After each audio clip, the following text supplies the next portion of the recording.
Today, I'm going to show you a few TikTok nutritionists and health influencers that I do not agree with. This video is mostly focused on the rhetoric of those not professionally trained in nutrition. And I'm not trying to discredit some of these credentials because there are ways you can become like a holistic nutritionist or get some credits in nutrition courses and become a nutritionist that way. But at the end of the day, they are not as rigorously trained as dietitians in the US. And that's something we should talk about before we start, is the difference between dietitian and nutritionist. I don't know if you've heard this before, but in the US, dietitian is a regulated term. Not every nutritionist is a dietitian, but all dietitians are nutritionists. So technically, anybody can call themselves a nutritionist. You could have a degree in software engineering and call yourself a nutritionist, and it'd be totally okay. But a dietitian is a regulated term, and part of dietitian's training is how to divulge nutrition information to a general audience. And some TikTok nutritionists and nutrition influencers kind of cross that barrier a little too far into saying a little too much, or they use extreme words, which kind of instills fear around nutrition and eating. And I know sometimes using extreme words like, I would never eat this, or like, this is killing you, is to just get more views on their videos, or to maybe they actually do feel really strongly about whatever they're talking about in nutrition, which is totally valid. But it's really not cool to use those words at the end of the day, because I'll go through some of this as I show you a few clips from TikTok nutritionists and health influencers, and I'll explain it further. And lastly, I am not trying to be a hater. I have not seen the entire nutrition philosophy of all of these lovely ladies. I've just seen this one video of each of them, and it may come off as a little nitpicky, but I am sure all of them, all TikTok nutritionists and health coaches and things like that, have the same intent to help people better their lifestyles. So I applaud that. That's awesome. It's so important.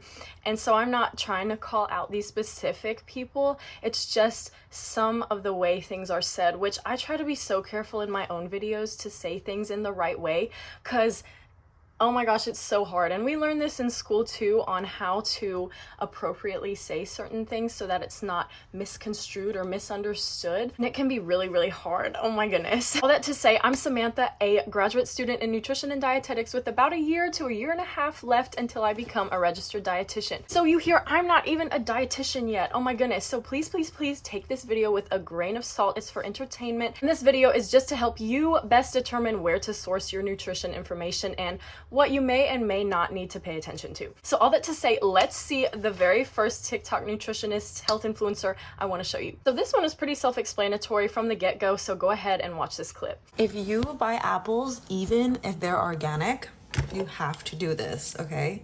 Watch. They're organic, okay?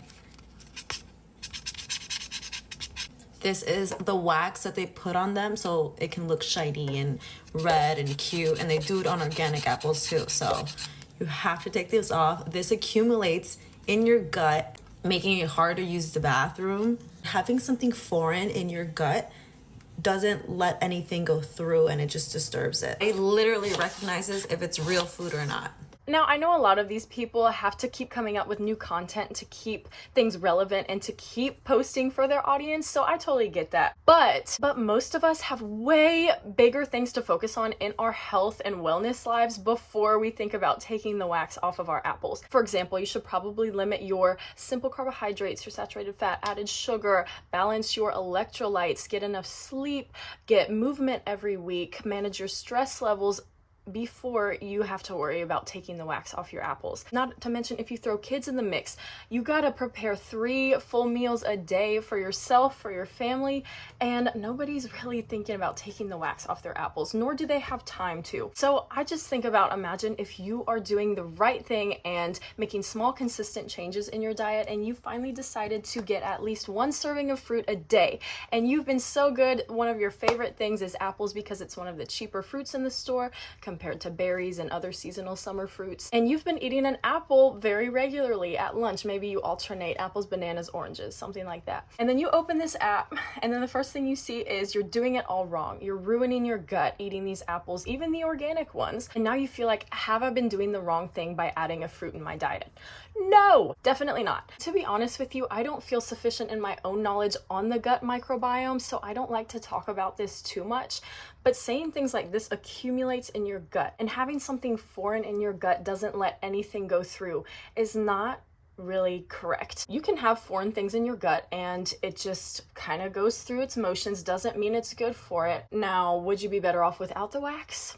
For sure. But it becomes a problem when you have to feed millions of Americans, shuffle these apples into grocery stores, have them sit on the shelves to be picked and purchased without some kind of preservation method. It just becomes a little difficult for huge food manufacturing, which I could understand, I guess. So you'd be best off with your own apple tree in your backyard with no pesticides, no waxes, nothing. So yeah, wax is just an added thing that you could take your time and scrape off, but at the end of the day, what I'm saying is that's probably the very last thing you need to worry about in your nutrition journey. But if you are at that stage in your nutrition journey where you've hit all of your big nutrition things and you finally are like, you know what, I do have the time and the energy to take the wax off my apples before I eat them, I'm gonna go ahead and do it. You're doing it right. No matter if you leave the wax on or you take it off, it's okay, is just what I'm trying to say. So that one was kind of using a lot of fear language, which I don't enjoy. Next, let's see number 2. This person was giving nutrition information to a general audience, and she even mentions, you know, all nutrition is individualized at the very beginning of her TikTok, which is great. And then she goes into one tip that pretty much everybody can benefit from, which is taking out refined carbs from your diet or limiting them. I don't personally like to say cut out or avoid completely for most things, because that can create a little bit of obsession with your diet and can be like, oh, I can't have this itty bitty white rice bowl because I'm trying to avoid it. At the end of the day, it's mostly about limiting these things, not being perfect, just being consistent. But anyway, all that to say, she is talking about reducing refined carbohydrates in your diet as a way to begin your nutrition journey if you're not really sure where to start. But watch this part of the clip. So not only are they affecting your blood sugar, they're also robbing your body of nutrients. These are going to deplete minerals like zinc. Like if you have little white marks on your fingernails, you're probably zinc deficient. So do what you can to cut these out of your diet.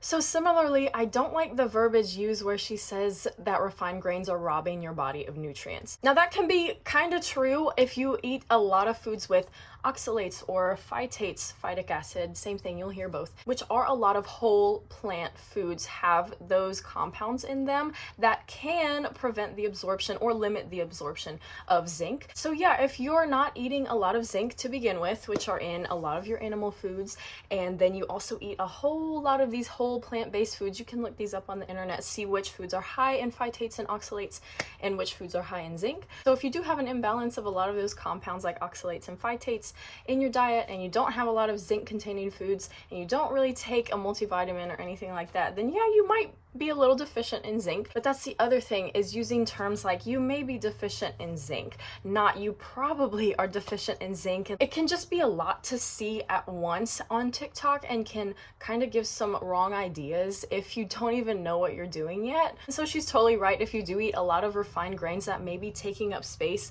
for other foods that you could be eating that have a lot more nutritional value. Just the way some of these things are said, once again, like refined grains are robbing your body of nutrients, and you're like, oh my gosh, I love pasta, I eat pasta often, what am I doing wrong? It can just kind of feel like that. But yeah, that's that one. That one isn't all that terrible, but period. I actually scrolled through her page a lot more after watching this video, and she's cool. She has a very aesthetic life. This one, I'm sorry, this one is not cool. This one I do not advocate for. There are multiple levels that I have to talk about on this one. So number 1, the title is How to Be Model Skinny from a Nutritionist. I thought we were done using those words. I don't think we should be striving to be model skinny.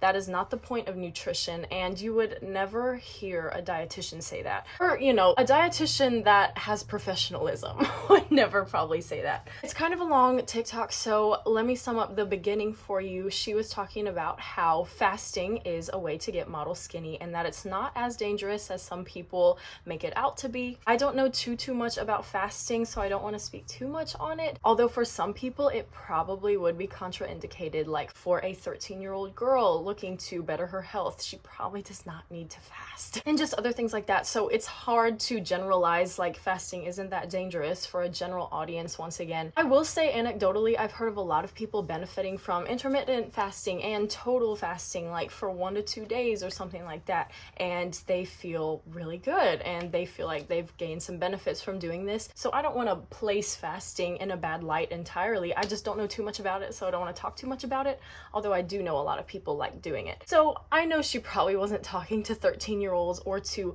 people with chronic disease when she talks about fasting isn't that dangerous, but it can just be a little hard to talk to a general audience when you don't know who is watching your videos. So that's a big part about nutrition, is to consider your audience and consider, like, on TikTok, anybody could see your nutrition info. So a general nutrition recommendation that would probably be appropriate for TikTok is eating fruits and vegetables is good for your health. Booyah. That is a good recommendation for the majority of a general audience. But anyway, I'm getting off on a tangent, so let's continue. So she talks about how fasting is a good way to get model skinny and how it's not as dangerous as people make it out to be. Then she explains if you get hungry during your fast, eat raw foods and juices. And so she kind of goes into that a little bit. And now that is where this video picks up. So watch this clip. Then you can get your carbs, proteins, and fats.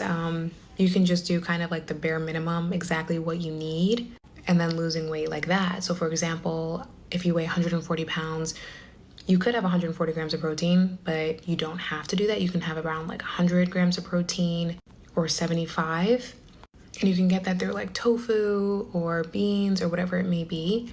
But you don't need to eat that much food. I think that that's like a common trend, that we need to eat so much, but we really don't need to eat that much. So there are multiple layers of this that I do not agree with. Number one, saying to just eat the bare minimum of what you need. Number one, what is your bare minimum? Like, if you're a person scrolling on TikTok and you're like, bare minimum, what does that even mean? That's already pretty confusing to a general audience. Number two, that is not great information for everybody. Not everybody needs the bare minimum they need to survive. You really don't have to approach weight loss like that. It sounds very extreme and it can lead to a lot of negative consequences if you just eat as little as you can. And that's a very different definition for a lot of people, is eating the bare minimum. It's just too general. And then using the example of if you're 140 pounds, you could eat 140 grams of protein, but you don't have to eat 75 to 100 grams. Okay, that's another example of where did that come from? This is individual nutrition advice.